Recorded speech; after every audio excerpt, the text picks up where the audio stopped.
je ne connais pas un seul pays qui ait fait ce saut. Bon, c'est vrai que des fois il faut innover, mais nous avons préféré jouer la prudence, d'ailleurs avec l'accord des opérateurs eux-mêmes. Eux-mêmes ne souhaitaient pas immédiatement passer en 4G parce que on part dans une configuration de réseau totalement différente. D'accord. Est-ce qu'on peut utiliser le large réseau des bureaux de poste pour des cybercafés? Ça fait partie de nos recommandations. Cela fait partie de nos recommandations. Encore une fois, c'est un plan qui est encore en discussion et je pense que dans le cadre d'une émission comme celle-ci, il va être difficile de vous dire tout ce que nous avons prévu.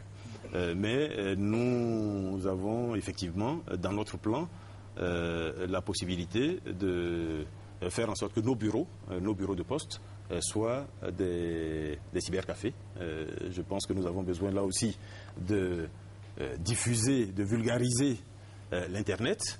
Et nous avons la chance d'avoir dans pratiquement toutes les grandes villes de Côte d'Ivoire un bureau de poste en général relativement spacieux.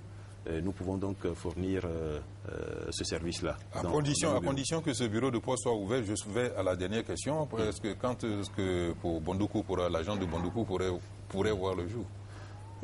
Là aussi, question difficile.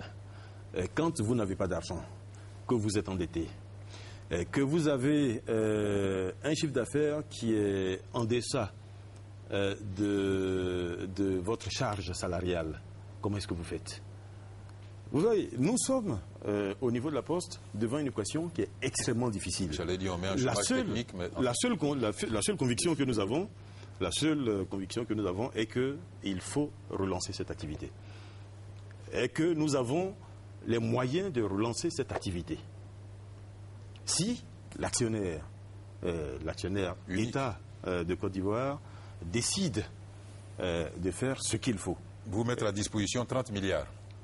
C'est ça? Nous gérons avec l'État, avec le ministère de l'Économie et des Finances, un échéancier pour permettre de couvrir dans le temps les besoins de la Poste. Alors, monsieur le ministre, à terme, oui.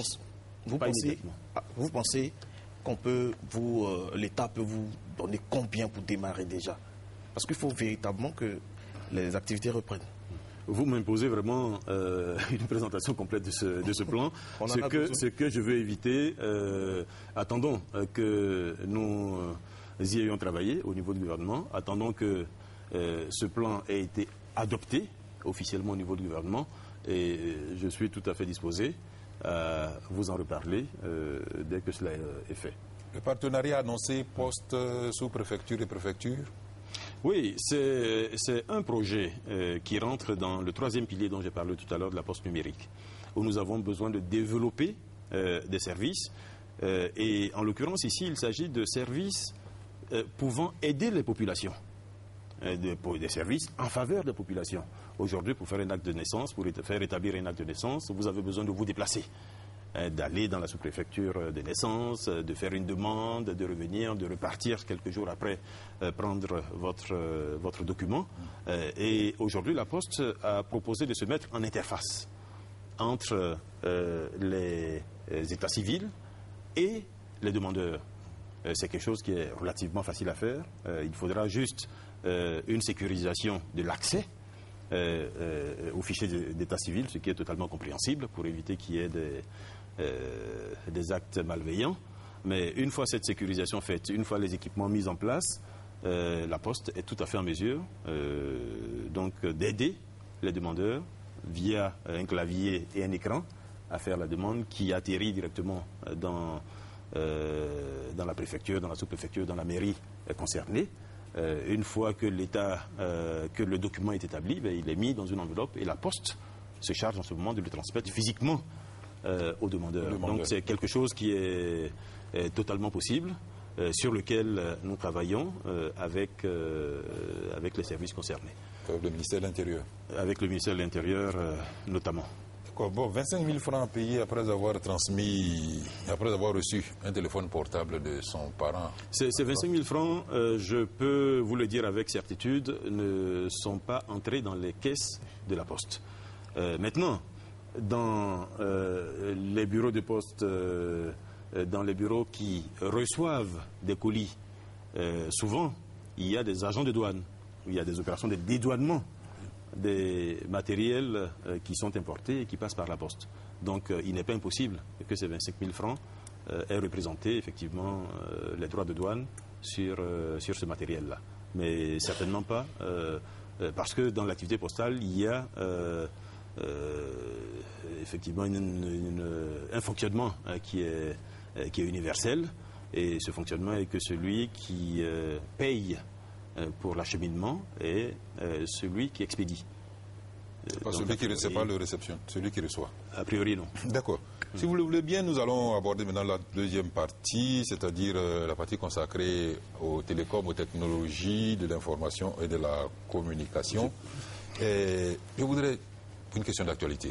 Au terme du Conseil des ministres tenu hier, vous avez annoncé un processus d'adoption du numérique en Côte d'Ivoire, un plan de migration, comme vous l'avez dit, vers le numérique.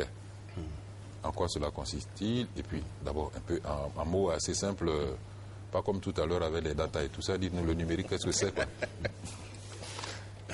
Je suis content que nous changions de sujet parce que le sujet de la poste est extrêmement difficile. Nous y travaillons, mais il reste quoi qu'on dise, relativement stressant encore.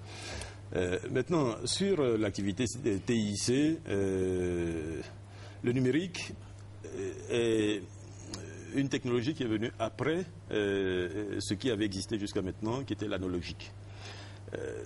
Quand je prends par exemple la téléphonie, vraiment en essayant d'expliquer simplement et en faisant des efforts pour expliquer simplement parce que ça reste des choses, quoi qu'on dise, relativement complexes. En téléphonie, l'analogique, un appel prenait la totalité d'un circuit. Et en numérique, vous avez un découpage qui est fait des données qui sont envoyées. Et ces données, donc, vous pouvez les compiler et les envoyer en masse. Donc cela permet en particulier une réduction importante de coûts en téléphonie. Déjà, en téléphonie. Ça c'est un avantage. En téléphonie. L'autre aspect est que le numérique permet également une meilleure qualité. Une meilleure qualité compte tenu du mode d'acheminement. Et du fait qu'il y a un découpage qui est fait, je ne vais pas rentrer dans un découpage, on sait déjà qu'il y a un avantage en coût, en téléphonie et en qualité. Et en qualité, ce dont vous parlez effectivement est en train d'être fait partout dans le monde. Partout dans le monde, la télévision analogique progressivement disparaît au profit de la télévision numérique. Vous avez dû entendre parler de la TNT, par exemple, en France. Numérique terrestre, en France. Bon, qui permet effectivement, sur des canaux moindres, en utilisant moins de fréquences, d'apporter plus de chaînes. Aujourd'hui, quand nous allons basculer au numérique, nous serons capables effectivement d'envoyer par voie hertzienne une douzaine de chaînes. En occupant beaucoup moins de bandes de fréquences qu'aujourd'hui. Donc, et surtout, nous aurons une amélioration très importante de la qualité. Alors pourquoi choisissez-vous le jumelage des deux systèmes jusqu'à 2015, la date limite? Oui, le choix... La cohabitation de l'analogique et du numérique. C'est ce que tous les pays qui sont déjà passés par là ont fait. Il est pratiquement impossible d'arrêter le signal un jour et de remettre le signal analogique un jour et de mettre le lendemain le signal numérique. Tous les pays ont procédé progressivement. Progressivement parce qu'il y a des équipements. Donc la RTI aura à s'équiper, aura à refaire des relais à l'intérieur du pays. Les stations devront être adaptées pour fournir un signal numérique. Et puis il faudra à la fin également que les utilisateurs, les consommateurs de la télévision aient des équipements terminaux chez eux adaptés. Des décodeurs. Ou des téléviseurs de nouvelle génération. Aujourd'hui, c'est des téléviseurs de nouvelle génération. Donc, il faut du temps pour arriver à cela. Et puis, il faut également gérer l'aspect financier. Qui finance la partie en amont, qui finance la partie en aval, qui finance le remplacement du téléviseur chez le paysan qui a peut-être un téléviseur qui date de 20 ans, de 30 ans. et qui va être contraint de remplacer son téléviseur parce que celui-là ne sera pas adapté au numérique. Bon, donc tous les pays font des efforts, mais l'engagement qui est pris par la Côte d'Ivoire est qu'en juin 2015, le passage pourra se faire effectivement au tout numérique. D'accord. D'autres préoccupations, chers confrères? Okay, ouais, monsieur le ministre, je souhaiterais qu'on parle un peu du développement